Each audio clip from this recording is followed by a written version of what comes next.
How's it going, guys? Welcome back to another episode. I'm back with Sanity, and today we have a different type of video. So you might be thinking, why am I on my hoodie today? And that is because we are talking about cozy movies.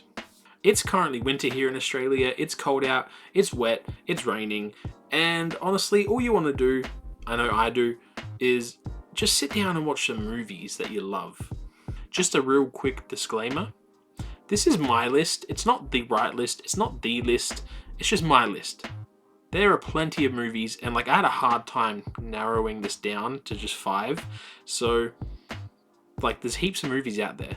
So if I haven't mentioned a movie you like, let me know in the comments. I want to hear your picks. With all that being said, here are my top 5 cozy movies to watch in the winter season. First up, The Dark Knight. But, what one? Well, Batman Begins. Why? Well, Batman Begins, I have a lot of nostalgia for this movie. I grew up with this movie. I watched it so much during my teenage years, my formative years. It's one of those movies where it's dark and gloomy, and when outside the weather is dark and gloomy, you just want to sit back and watch this. It is amazing. Great acting, great storytelling. It's just a really good movie to just sit back, relax, rug up, put the heater on, have a nice cup of coffee, hot chocolate or a tea, and watch this brilliant movie. Probably one of my favorite Batman films of all time. Like I said, when outside is dark and gloomy, it pretty much reflects Gotham. Gotham is dark and gloomy, so it really sets the tone. Definitely a rainy day film. Next up, Indiana Jones.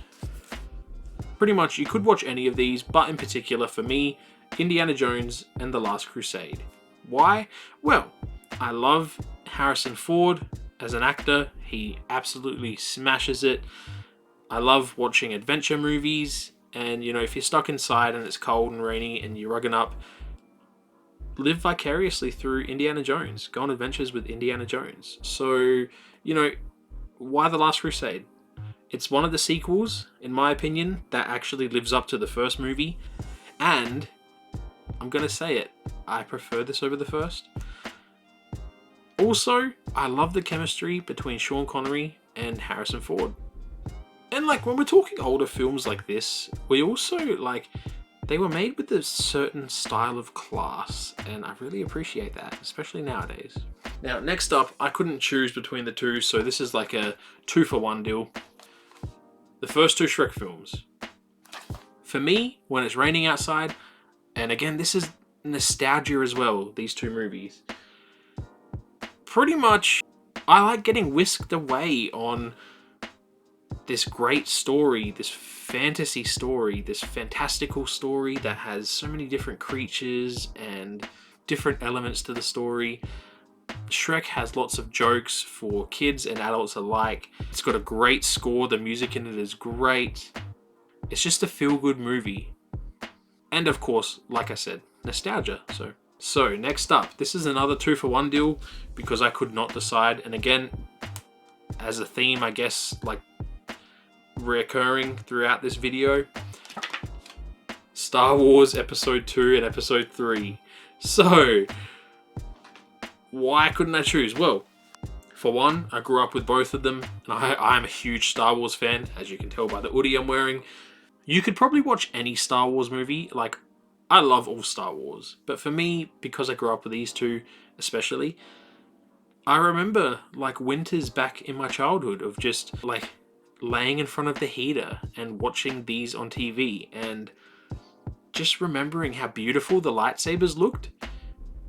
Oddly enough, it's probably peak lightsabers in terms of colors and brightness. It's beautiful. The Clone War, the actual clones were really fun to watch. You just get literally, and it might sound corny, but you get swept up into a galaxy far, far away on a rainy day, and it is perfect.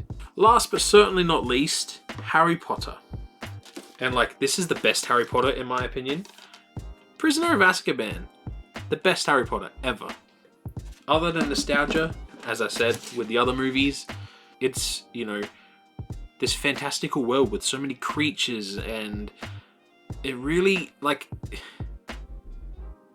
There's a certain magic in this film that I love, and I've always loved it in this one movie, but it actually feels really magical, for lack of a better word. And I love that feeling. You know, I like having a cup of tea, watching this film on winter days when it's cold. It honestly, it feels very wholesome, makes you feel wholesome inside. And one word, I gotta say it, one word, Buckbeak. That's all I gotta say. All I gotta say, I love Buckbeak. And again, this is probably like, you know, the perfect balance between, you know, I guess the childlike humor in Harry Potter mixed with the darkness as they get older. It's probably like the best one in my opinion. And the score is just brilliant. Like it's so beautiful. Alright guys, that's my list for cozy movies to watch when it's raining outside. What's your list? Thank you so much for having me, Sanity. I'll see you all in the next video.